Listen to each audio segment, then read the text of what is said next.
Strangely enough, this video is subjective. It's a tier list based on my general opinion of the units in Fire Emblem Dark Dragon and the Sword of Light. You may use whatever units in the way you wish when you play, so take my view with a grain of salt. Hello everyone! Welcome to my FE1 unit overview video. Here's the tier list. It's right there. Look at it with your eyes. Here it is. In case that's the only thing you wanted to see, goodbye. In case you wanted to hear everything I have to say about all 51 members of the cast, you're in for quite the ride. Every tier is ordered because that's how it's supposed to work. Because it wouldn't really make sense to just be like, here's the D tier. They're all bad. Alright, next. But I'm going to go down each character individually, talk about why they're good or why they're bad. Starting from the bottom, ranked at 50, first is Violent. He's a cavalier who is first met in Chapter 5, and he is incredibly underwhelming. At this point in the game, you already have Kane, Abel, Mathis, and Roche, and Harden, all who are just plain out better than Violent. He has a lot of room to grow, seeing as he joins in Chapter 5, and now this game is 25 chapters. You're doing yourself a disservice if you decide to train Violent for 20 chapters of the game, because he's just not good. His bases are flat out bad. His growths are worse than the person he shares his portrait with, which is Mathis. He's by far the worst cavalier in the game, the worst unit in the game.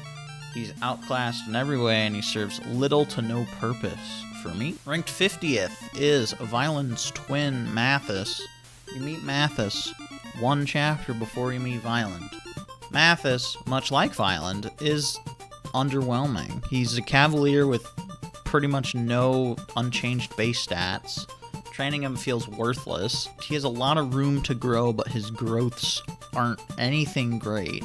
His only good growth is strength. He's never gonna double anything.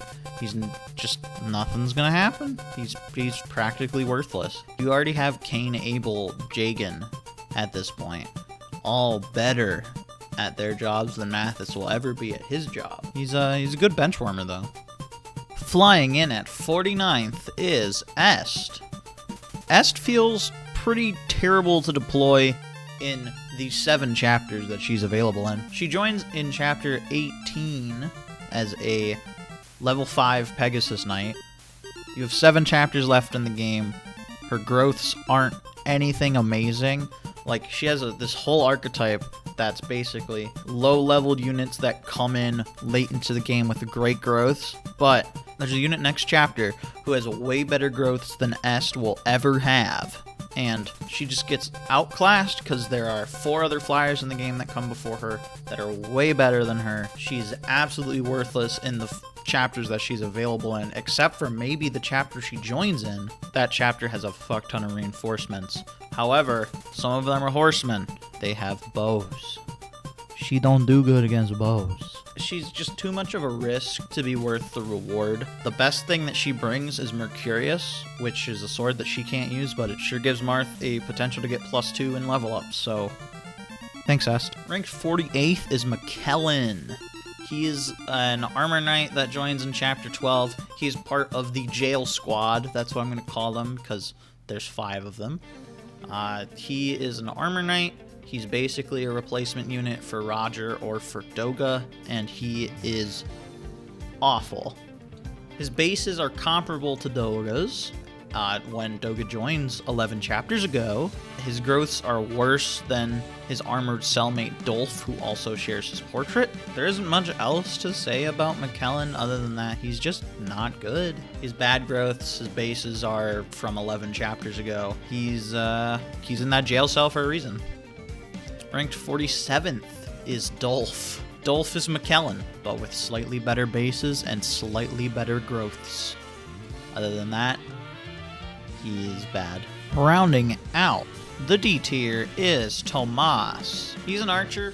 He's basically a replacement unit for Gordon. Tomas has bases that are only slightly better than level 1 Gordon, who joins 11 chapters ago. He's also part of the jail squad. And Tomas joins at level 8. Their growths are comparable, which, you know, nothing's too special because Gordon's growths aren't amazing. But Tomas, like his cellmates Dolph and McKellen, he's bad. Coming in at the bottom of the C tier, ranked 45th, is Richert. Richert is unimportant. He has his use, like if Julian dies, but other than that, his job is completely done. He's not worthless and can make certain maps go a lot faster, but that's if you take up 2 deployment slots for 2 thieves. For example, he'd make collecting all the treasure in Chapter 19 faster, including if you use Marth's ability to open chests with the Fire Emblem.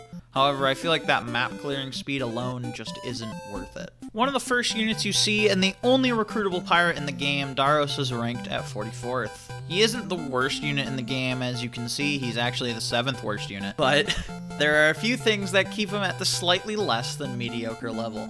Darrows has a 0% growth in skill, with a base of 2. He's never going to hit anything in the game as the game progresses, unless you give him an iron axe so that he has a chance. His stats in general aren't that great either, he just brings the novelty of being able to slowly walk over water. Darrows, he might be a pirate. Well, actually, yeah, it makes sense, because he's the one stealing your deployment slots from you. Next up is Caesar at 43rd. He's a level 3 mercenary, he shows up in Chapter 8 right next to the arena, like the game is just asking you to throw him in there, which is exactly what I did. I feel like Caesar, similarly to other units listed below him, is simply outclassed by other mercenaries. He's even outclassed by Rad, which is pretty impressive. Caesar, there's just nothing special about him. His growths aren't good. His bases aren't good. He gets outclassed by Navarre and Agua, and as I already said, Rad. He's not worth investing in. Coming in at 42nd, it's Rad. He's basically Caesar, but with way better growths. I normally don't care too much about growths, but Rads are pretty rad. 50% strength, 70% speed, 40% skill, 90% HP. By the end of the chapter that he joins in, he's gonna outclass Caesar, but that isn't saying very much. I don't think he's very special, but I certainly don't find him unusable. If you're someone that likes to train units, go for Rad, because he will have a decent end product, but his joining product isn't good. He's very much a growth unit. 41st is Medea, a paladin who you encounter in the jail squad with Dolph, McKellen, and Tomas. Medea isn't great, but she's a paladin. Her bases are basically Jagans with a few increases here and there, but like all the other replacement units in that cell, she joins 11 chapters after Jagan. She actually has decent growths, but that's not enough to save her. I don't have much to say about her. She's not offensive, but I don't plan on using her in any future playthroughs. Aaron is like Medea, but a man. That's not why he's at 40th, though. In direct comparison to Medea, he's better in every single way, even in growths, but he shows up in Chapter 16 instead of in Chapter 12. However, unlike Medea, he comes with equipment. He comes with a Rider's Bane and a Silver Sword, which is pretty nice. His use is like a replacement Jagan, which is what he's used in FE3 Book 2. But this isn't FE3 Book 2. In that game, he's good. In this game, I'd rather keep him on the bench. At 39th is Roger, an Armor Knight who joins in Chapter 8. He's like Doge stats-wise, but with a way better strength growth. I can't fault him for much. His join time isn't bad, and he's certainly useful for a few maps. He's an Armor Knight who has worse speed growth than Doge. His strength is obviously great, but he's going to get doubled by anything. He can't fight anybody that has a higher strength than he has defense. He's going to have a lot of trouble with paladins, especially with silver swords or silver lances. He's going to have a lot of trouble down the line because the game just starts throwing paladins at you. Roger isn't going to be able to keep up. Basically, he's just Roger. 38th is another early game unit, being Caster, a hunter who joins in Chapter 2. Caster isn't anything special, but neither are most bow units in this game. Caster's speed, strength, and skill are all decent, but like your stereotypical bow unit, he has very little survivability. He has a good strength growth, so his long-term use is acceptable. However, 2 way better bow units show up 3 chapters from now, so he's made basically obsolete. 37th is Gordon, an archer who joins in Chapter 1.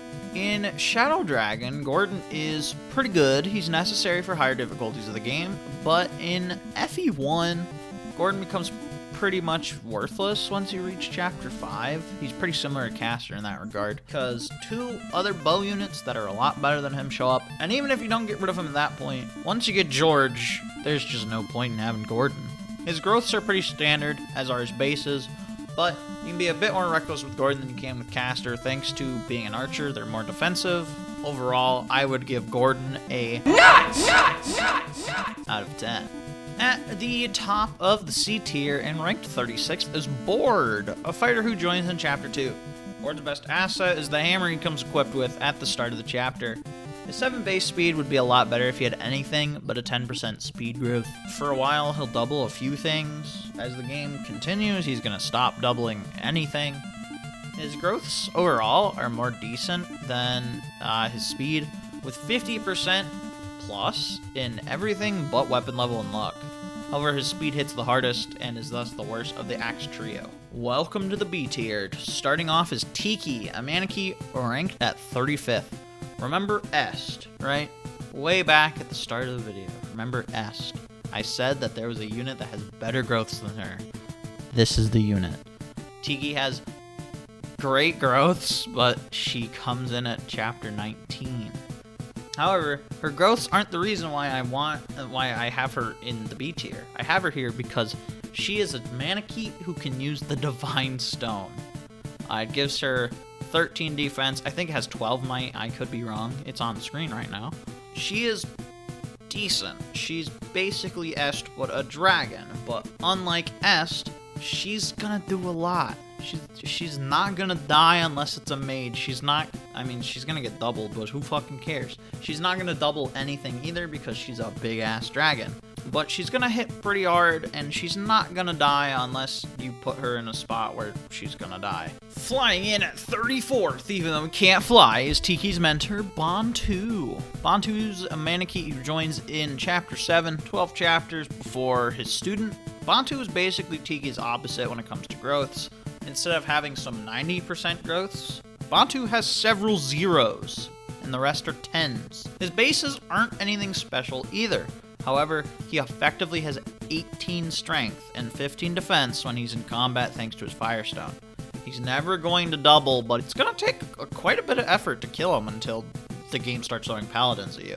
At 33rd comes Jake, which is one of 2 ballisticians. He joins in Chapter 11. He has pretty standard growth, standard bases, but he's just slightly worse than Beck, his fellow ballistician. He's incredibly useful for the chapter he joins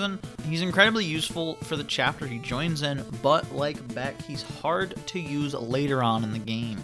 There are a few chapters like 13 and 14 where he and Beck are both incredible choices, but having 4 movement in a game where every other unit is movement blessed is just not good. It's awful. Unsurprisingly, Beck's 32nd, joining in Chapter 13. He has worse growths than Jake, but he's got slightly better bases, and he comes in with something that Jake doesn't. He comes with the Thunderbolt.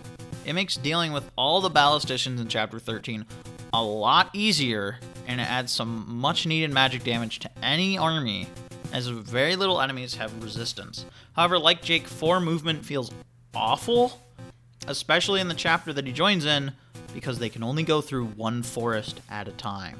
They're alright, they're good, they're really good for the chapters they join in, but they don't have a lot of long-term use. A member of Hardin's brigade, Roche the Cavalier, comes in at 31st. Roche's the most middling Cavalier in this game. His growths aren't amazing, his bases aren't amazing, but he's better than Violent and Mathis by a mile. He joins in Chapter 5, which means he has a lot of competition when it comes to good units. Kane and Abel are simply better than Roche could ever hope to be. Same with Hardin, same with Jagan. But if you want a 5th Cavalier, or if you want to spice it up, Roche is honestly a decent choice. Navarre, a mercenary from Chapter 3, is 30th. Navarre joins early enough to have pretty good availability. He comes with a killing edge, which makes him feel a lot better than he really is. In all honesty, Navarre is similar to Roche. He's middling at best. His bases are a bit worse than the mercenary that joined in the chapter before him, Agua, and Agua had time to level up in that chapter. Navarre's only good growths are strength and speed, which is fine because those are the only stats that he really needs. He's not amazing by any means. He's not awful by any means. He's just middle of the road. The next member of the Axe Trio, Cord, comes in at 29th. Cord is a fighter with a decent speed growth and a 9 base. His weapon level is his main issue, as it's going to be a little bit before he can even use steel, but he's going to double most things in his path. His growths overall aren't as good as Board's, but Cord actually has a speed growth, so he's not going to be stuck being slow for the entire game. In comparison to a few other units you have at this point, Cord isn't by any means the best unit, but he's much better than a lot of units you get down the road. One of the last units you recruit, Lorenz, is 28th. As a general, Lorenz is great, especially for the chapter you recruit him in. He's incredible at holding a point on the fort for the entire chapter, slowly pushing forward and killing off Camus's healing folks. He's definitely worth using for the rest of the game, even though he's not around for much longer. He's around for 5 chapters. But there are a few chapters where he can't really do much. There are bishops and mages that are just in there that torch him. They set him on fire, probably literally. If you need another frontliner, like if you need another Doge, he's a good choice. The second to last unit, Elise, is ranked 27th. I don't think any healers are bad per se, but her recruitment time, it's not good. To remedy this, she has access to the Ohm Staff, which can revive a fallen ally. It has one use, but it can save you from a reset, and that's basically all she's used for. Speaking of healers, 26th is Maria. She's a staff bot, but you already have Lena and Riss by this point in the game. She isn't bad by any means, but she just feels unnecessary. A plus to her, though, is that she has high enough weapon level to use Warp in case you just want to have 2 Warp users. Julian comes in at 25th. As I said about Richert way back when, Julian is necessary in the clearing of certain maps, especially if you're a person who doesn't like to buy keys like me. He's not a combat unit by any means, but his ability to dodge is pretty fucking good. He opens chests, he's a good trade bot, he can open up bridges, he can open up doors, but overall he's just a thief. And thieves in this game aren't very special. At 24th comes Linda, a mage who joins in Chapter 11 with her self-proficient tome, Aura. Aura has a whopping 20 might, but it also has a high weight to boot, so she's not going to be doubling anything for a while using it. Her growths are great with a 60% plus in all of her main stats, and her bases aren't bad for a mage. She gets hard and fast when using other tomes too. She's probably going to double when she's using fire from base. She has a lot of room to grow, which is nice if you like training units. But in a game where mages are as good as they are, because enemies don't have resistance, she's really good, but I feel like there are 3 other options that are just better. 23rd is Astrum, the first hero you get through recruitment in Chapter 13. Astrum is good, simply put. His speed is nothing to laugh at, same with his skill, and he comes with some great equipment. His growths are nothing to scoff at either, still rocking a 50% strength growth to increase his middling 8 strength. He's nice to use and definitely a unit worth considering, especially if you haven't decided to invest in any other mercenaries. He and Samson, another hero who joins slightly later on in the game, are really great pre-promotes who actually made my first run of this game winnable. 22nd is Catrien, the middle Pegasus sister. Unlike Est, Catrien doesn't feel terrible to use. Her bases are decent, her growths, they're decent. She's fast as all hell. There isn't much to say about her though. She's worth investing some time in and she's better than Est, so if you want to use another Pegasus Knight, Catrien is a good option. She comes with a killing edge, so that's nice at least. Samson enters the ring at 21st. He's a hero that joins in Chapter 16 in the place of Aaron if you choose the right village. Samson is Astrum with strictly improved bases. He doesn't need any training at all. He hits hard and fast. He's a great unit to bolster your army strength in the late game. He's not going to fall off from the point that he joins. He's just, simply put, he's awesome. Finishing off the B tier is Doge, an armor knight, coming in at 20th. Doge joins in chapter 1 and is easily the best armor knight that you get in the game. His bases are great for his join time. His growths are nothing to mess with. He's a 40% speed growth. What the fuck is going on there? He's gonna double things. His weaknesses to mages is unfortunate, but he will not die to physical attacks as long as they don't have an armor slayer, or as long as they're not one of the 40,000 paladins the game likes to throw at you. Basically, Doge's not going to be able to survive the paladins or the mages, but he can survive pretty much anything else that's thrown at him. Manicheets, he'll tank it. Fucking snipers, he'll tank it. As long as it's not anything too crazy, he's going to be able to fend it off. Starting off the A tier is Barsh at 19th, the last member of the Axe Trio that joins in Chapter 2. Like his brethren, Barsh is a fighter. Unlike Bord and Cord though, Barsh is actually really good. I love this guy. He's the prime unit to use the Devil Axe. It's a risk, but it's worth it. His bases are great, his growths are all 50+% except for weapon level. If you want an axe user, Barsh is your guy.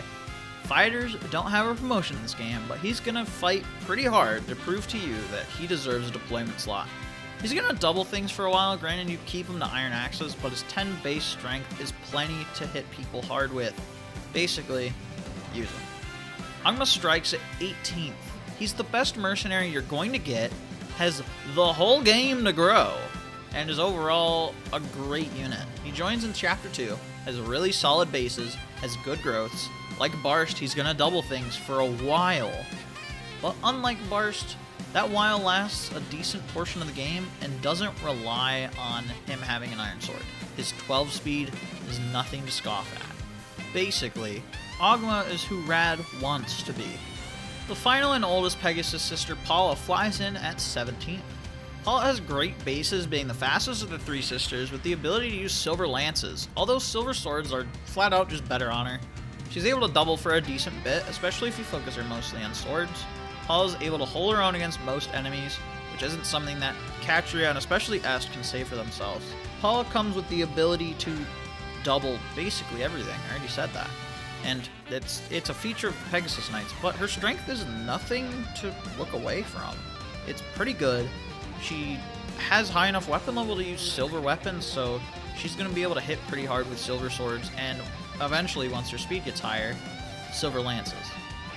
16th goes to Minerva, a Draco Knight with good bases and growths, better than your typical pre-promote. She comes with 11 sword, allowing her range and the ability to hit most enemies hard as they don't have any resistance. Her speed isn't great as it's 6, but her growth in it is decent. However, Minerva comes with something pretty big, 10 movement. She goes the furthest most units can go for a long time until they promote, and this movement will take her a long way. Basically, Minerva's pretty good. Up next is Kane at 15th. Kane joins in Chapter 1, part of the Christmas Cavalier duo of he and Abel. Kane is pretty great, with his only flaw being his speed.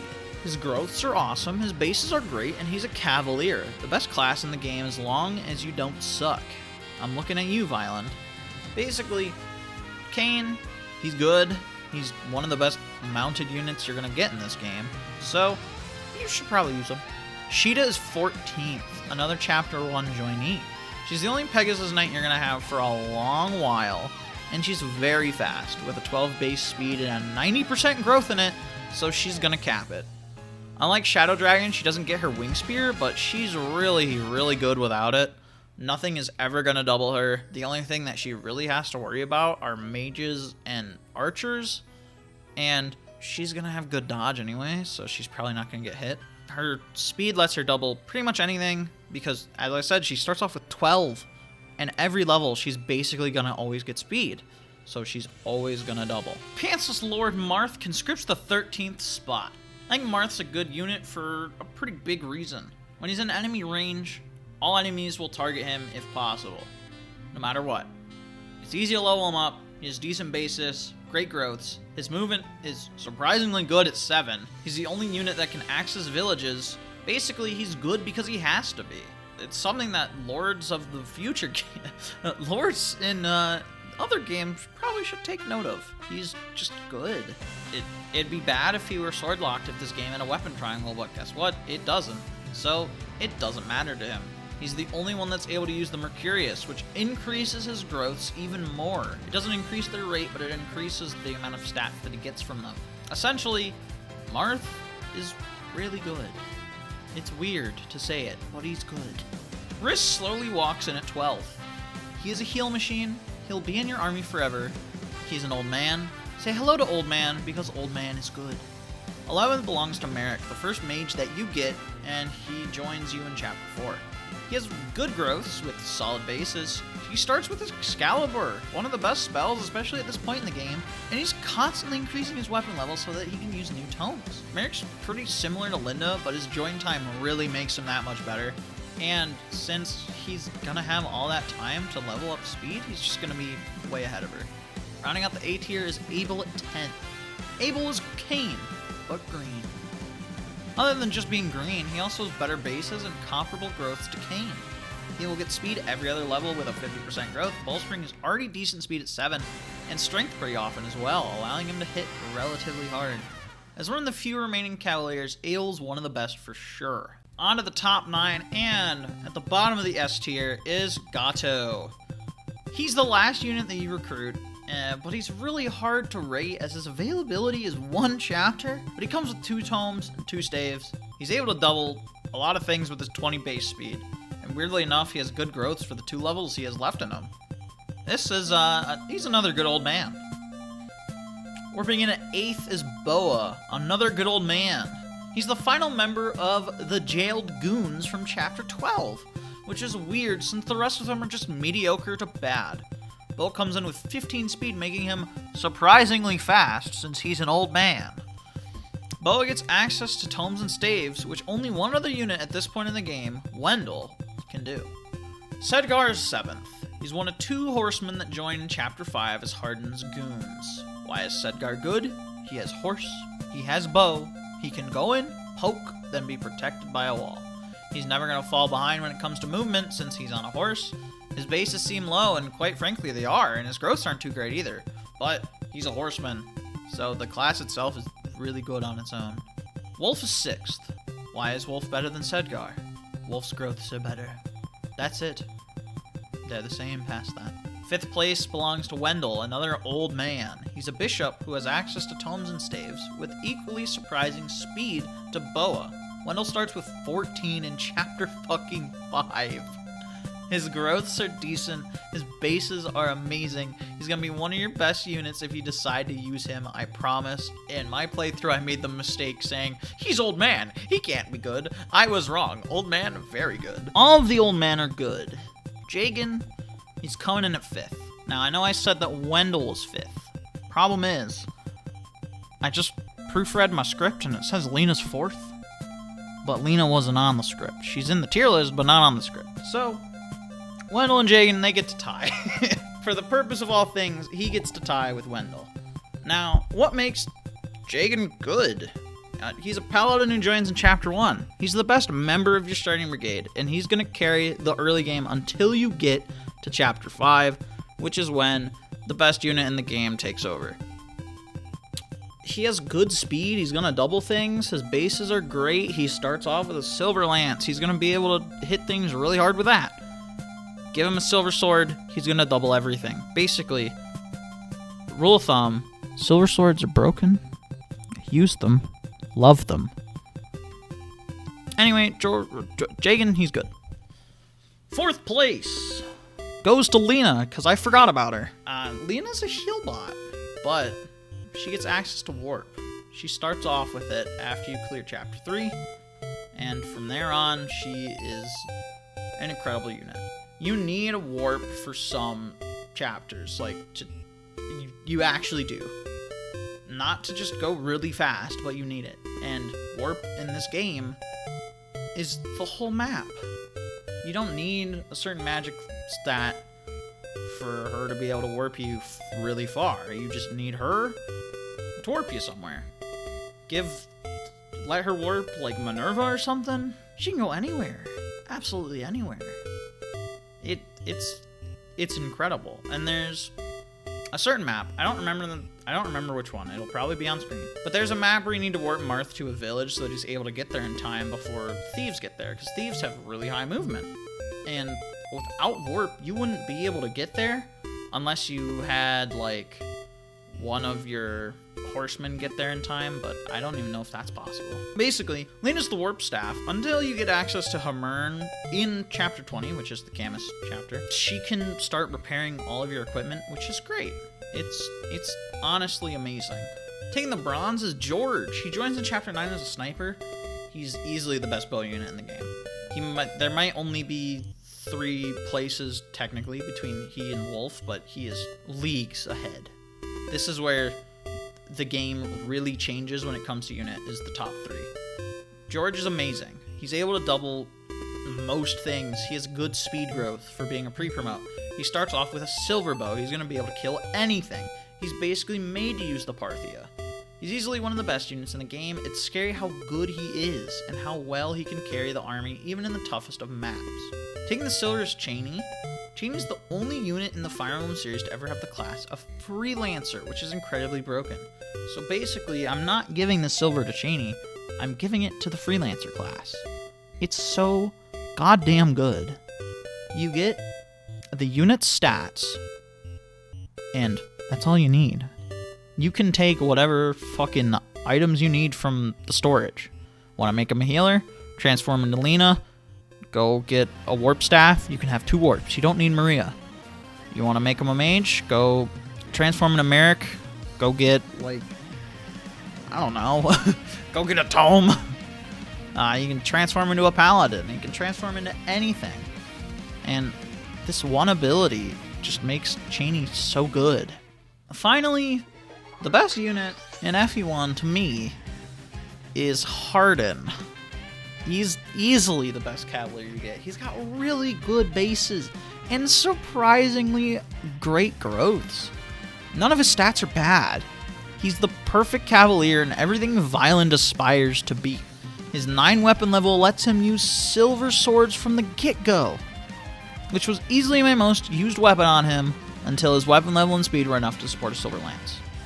Hardin is simply the best. And it's who I use Cheney's transform skill on all the time, so that I could have 2 fucking Hardins. 2 big men doubling all the time. Hardin is simply the best unit in this game, and it's too bad he decides to become an evil asshole in FE3 Book 2, or else I'm sure he'd be awesome in that part of the game too. Anyway, after saying 3,600 words, I think it's time for me to end it off here. I plan to do this with all the FE games I play, which means Gaiden is up next. Thanks for watching and all that jazz, and can we get some music going? Yeah, that's a good choice. Now pull up the end card.